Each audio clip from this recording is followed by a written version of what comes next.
আজকে আমাদের রেসিপি হবে পটল আলু দিয়ে কাতলা মাছের তরকারি। প্রথমে পটলগুলোকে চাকা চাকা করে কেটে নিয়েছি, আলু পেঁয়াজ আদা রসুন ছাড়িয়ে রেখেছি, বেটে নেবো।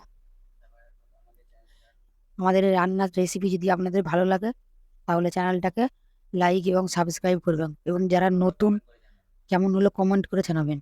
এবং যারা নতুন তারা আমাদের চ্যানেলটাকে অবশ্যই রান্নাগুলো ফলো করবেন এবং আমাদের চ্যানেলটাকে সাবস্ক্রাইব করবেন। এই পদ্ধতিতে রান্না করলে মানে রান্না এত সুস্বাদু হবে, এত সুন্দর টেস্টি খেতে হবে যে কি বলবো। তোমরা এইরকম পদ্ধতিতে তোমরা দেখে দেখে তোমরা রান্না করো, খুব সুন্দর খেতে লাগবে, চেটে চেটে খেতে হবে। মাছে কিন্তু হলুদ মাখালে চলবে না। মাছ মাছ যখন ধুয়ে রেখে দেবে তখন হলুদ মাখাবে না। এমনি তেল যখন কড়াই দেবে, কড়াতে তেল আর হলুদ দিয়ে গরম করে নেবে, তারপরে মাছটাকে ছাড়বে। মাছ খুব সুন্দর ভাজা হবে এবং কড়াতে একদম জড়াবে না, ঠিক আছে? হলুদ মাখাবে না আগে। হলুদ না মাখিয়ে তেল যখন দেবে কড়াতে, তখন তেল হলুদ দিয়ে গরম হয়ে গেলে তখন মাছটা ছাড়বে। দেখো কত সুন্দর ভাজা হচ্ছে। এরম করে তোমরা মাছ ভাজবে, তোমরা কিন্তু হলুদ মাখাবে না। হলুদ মাখালেই গন্ডগোল হয়ে যাবে। দেখো কত সুন্দর দেখতে লাগছে, লাল। এ- এ- দেখেই লোভ লাগছে একদম, যেন মনে হচ্ছে সব মাছ খেয়ে নিয়ে একবারে। এত সুন্দর দেখতে লাগছে আর খুব সুন্দর ভাজা হবে হলুদ না মাখিয়ে। এরকম করে তোমরা মাছটা ভেজে নেবে কড়াতে, লাল লাল করে। দেখেছো কত সুন্দর দেখতে লাগছে। আর এই রান্না খুব টেস্টি হবে। এই রান্না একবার খেলে মনে থাকবে এবং খুব সুন্দর টেস্টি ফাস্টফুড লাগবে। মাই সাবটেশন এবং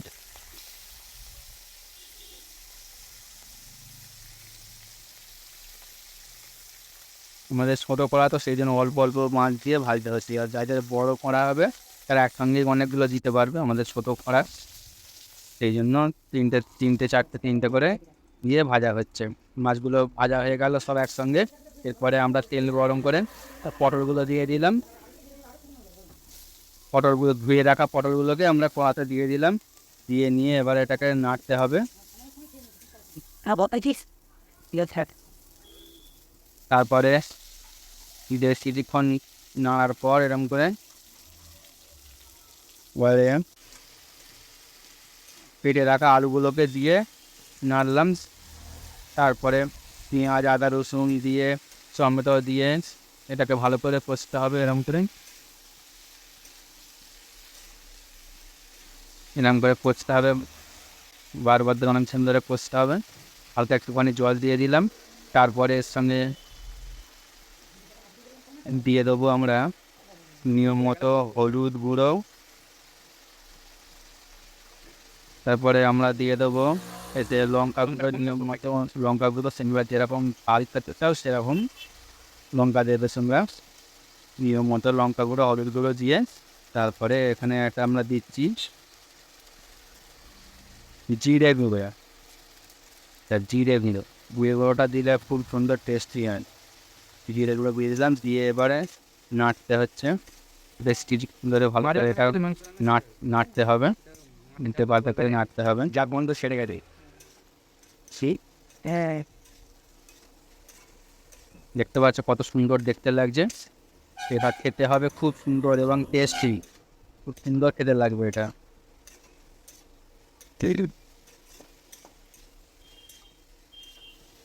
এরকম করে করে নাড়তে হবে বেশ কিছুক্ষণ।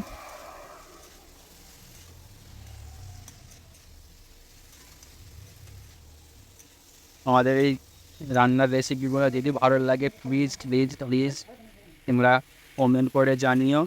এবং আমাদের এই চ্যানেলটার রান্নার রেসিপিগুলো তোমরা প্লিজ পুরোটা প্রথম থেকে শেষ পর্যন্ত তোমরা দেখবে এবং আমার এই চ্যানেলটা সাবস্ক্রাইব করে নেবে তোমরা। ঠিক আছে তো? আমরা খুবই গরিব, সেই জন্য আমরা পরিষ্কার আমাদের কোঁড়াগুলো কেমন ছোটোখাটো কোঁড়া এবং ছোটো পরিবার, সেই জন্য আমরা এরকমভাবে রান্না করি। কিন্তু রান্না কিন্তু খুব সুস্বাদু এবং খুব টেস্টি হবে। তোমরা এরকম পদ্ধতিতে তোমরা রান্না করবে, করে দেখবে খুব সুন্দর টেস্টি হবে কিন্তু রান্না। এর আগের একটা রেসিপি সেরেছি মাংস রান্না, দেখবে খুব সুন্দর, হেভি সুন্দর একদম। টেস্টি। সামান্য একটুখানি জল দিয়ে দিলাম, হয়ে গেছে কষা। নিয়ম মতো একটুখানি জল দিয়ে দেবো। এটাকে যেরকম খেতে চাইবে একটু বেশি জল দিয়ে ঢাকা দিয়ে দিতে হবে, কারণ এটা মরে মরে সিদ্ধ হবে। এটা জলটা ফুটবে, সেদ্ধ হবে, জলটা মরে যাবে, জলটা কমে যাবে। তোমরা যেরকম জল রাখতে চাও সেরকমভাবে তোমরা ফোটাবে। এবারে আমরা এটাকে আর একটুখানি জল দিয়ে দিলাম। আমরা এটা একটুখানি হালকা সামান্য ঝোল ঝোল রাখবো। এর সঙ্গে একটুখানি নুন দিয়ে দিলাম, পরিমাণ মতো নুন দিয়ে দিলাম। পরিমাণ মতো নুন দেবে। নুন দিয়ে একটুখানি নাড়িয়ে, কিন্তু একটুখানি নাড়িয়ে নিলাম, নুনটাকে চাড়িয়ে নিলাম আর কি। চাড়িয়ে নিয়ে তারপরে এবারে আমরা এটাকে থালা দিয়ে চাপা দিয়ে দিলাম বেশ কয়েক মিনিট। তারপরে দেখো মাছ দিয়ে দিয়েছি, সেদ্ধ হয়ে যাওয়ার পর মাছ দিয়ে দিয়েছি। এবার ফুটছে, হয়ে এসেছে। একটুখানি চাপা দিয়ে রেখে দিলাম, তারপরে চাকা ফেলে ফেললাম কয়েক মিনিট পর। তারপরে দেখো হয়ে গেছে, কত সুন্দর কালার, কত সুন্দর টেক্সচার লাগছে। আর এটা হেভি সুন্দর খেতে হবে, তোমরা দেখবে। এটা কোনো সাইড এফেক্ট হবে না, কম তেল ঝাল মশলায় রান্না।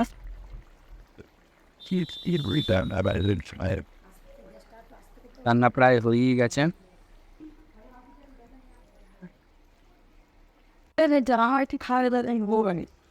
হ্যাঁ, দেখতে পাচ্ছ জলটা ফুটে ফুটে ফুটে ফুটে অনেকটা মরে গেছে।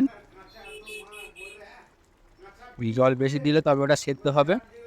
জলটা ফুটে ফুটে ফুটে কমে যাবে আর সেদ্ধ হয়ে যাবে এবং মাখা মাখা হয়ে যাবে এবং টেস্টি হবে এবং সুস্বাদু হবে খেতে। এবারে আমরা এটাকে নামিয়ে ফেলবো। আলুগুলো দেখছি দেখছি এলাম, সিদ্ধ হয়ে গেছে, ভালোই সেদ্ধ হয়েছে। এবার এটাকে আমরা নামিয়ে ফেলবো। আজকে সব খাবো এই জায়গাতে আমরা পাঁচ হাজার। দেখতে পাচ্ছ কত সুন্দর দেখতে লাগছে, এটা হেবি সুন্দর দেখতে লাগছে। কম তেল ঝাল মশলায় কাতলা মাছের রান্না, হেবি সুস্বাদু টেস্টি। চাকাগুলো, মাছের পিসগুলো খুব সুন্দর দেখতে লাগছে, একদম পিস পিস, একদম ভেঙে ভেঙে যায় না। ঢাকা দিয়ে দেন। এবারে আমরা এটাকে ঢাকা দিয়ে রেখে দেবো, তারপরে টাইম মতো এটা পরিবেশন করে খাওয়া হবে। আমার এই ভিডিওটা দেখার জন্য অনেক অনেক ধন্যবাদ তোমাদেরকে। রান্নাটা কেমন লাগলো প্লিজ কমেন্ট করে জানাবে তোমরা, এবং চ্যানেলটা সাবস্ক্রাইব করো। Thank you so much. Take care. শরীরের যত্ন নেবে তোমরা। গরমকালে ঘাম অবস্থায় তোমরা জল খাবে না, তাহলে কিন্তু সত্যি করে যাবে। গায়ে ঘাম থাকলে জল খাবে না, ঘামটা ছিন্ন করে মুছে তারপরে জল খাবে। Thank you so much.